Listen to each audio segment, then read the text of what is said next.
Teman-teman yang terpapar itu kebanyakan memang yang di awal. Waktu di awal itu kan kita belum ngerti ya. Jadi gini, kan dari orang misalkan pulang dari luar negeri gitu ya, terus dia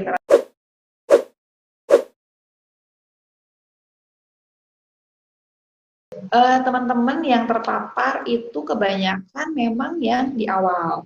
Waktu di awal itu kan kita belum ngerti ya. Jadi gini, kan dari orang misalkan pulang dari luar negeri gitu ya, terus dia kerasa nggak enak, itu sampai kemudian kita kan di tempat praktek nih belum pakai APD. At that time itu, jadi 2 minggu awal itu tuh sebetulnya kita nggak ada yang pakai APD. Malah dokternya itu pakai masker kalau dokternya yang nggak terlalu sehat. Kalau dokternya sehat, dokternya nggak pakai masker gitu. Waktu itu jadi kita masih yang di awal-awal kita mulai, waktu kasus baru 1, 2, 3, baru 16 kasus, praktek biasa tetap praktek biasa.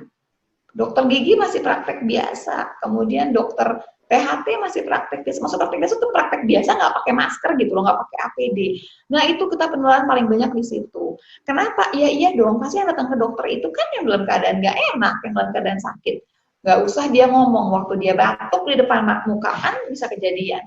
Kira-kira pasiennya pakai masker nggak? Nggak juga at that time. Jadi pada dasarnya penularan paling banyak itu di pertama-tama di sana. Terus yang kedua, waktu kan kita penanganan tuh masih baru belajar ya. Jadi maksudnya teman-teman di bidang medis ini kan juga nggak langsung tahu harus pakai seperti apa, harus gimana gitu ya.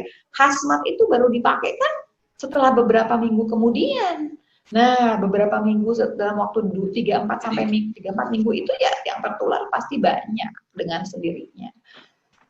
Sedih sih memang, tapi gimana ya? Kan selalu ada ya yang bagi apa ya di garda terdepan mau nggak mau gitu. Tapi sekarang teman-teman udah jelas kok, mereka udah ngerti banget protapnya mesti gimana gitu ya. Selama sesuai, mestinya sih nggak akan kena. Karena kan gini intinya, si virus ini ngomongnya sih cuman, tapi maksudnya gini, dia dari droplet. Selama nggak masuk ke mata, hidung, mulut, selesai sudah. Berarti selama tangan kita ini tidak menyentuh, kalau kita nggak bersih atau kita nggak yakin dia bersih, ya udah nggak usah nyentuh muka. Itu kadang-kadang yang orang tanya gini, kalau keluar tuh capek ya capek. Kalau saya juga capek. Saya tuh ngerasa kalau keluar dari rumah tuh saya capek karena saya tuh harus sadar sepenuhnya tidak akan pegang muka saya. Jadi saya kalau misalkan mandu acara gitu ya, selama saya mandu acara 2 jam itu saya tidak akan megang muka saya. Kalau sampai perlu banget gimana? Udah pasti tuh, either saya Pak cuci dulu tangannya benar-benar baru bisa megang. Atau hand sanitizer tuh kepake terus kemana. Jadi kalau mau megang muka tuh benar-benar sadar dalam keadaan udah bersih baru megang muka.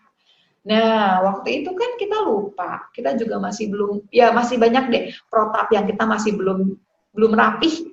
Nah, sekarang sih udah rapi. Malah saya merasa bahwa teman-teman di garda terdepan itu mestinya malah yang paling aman.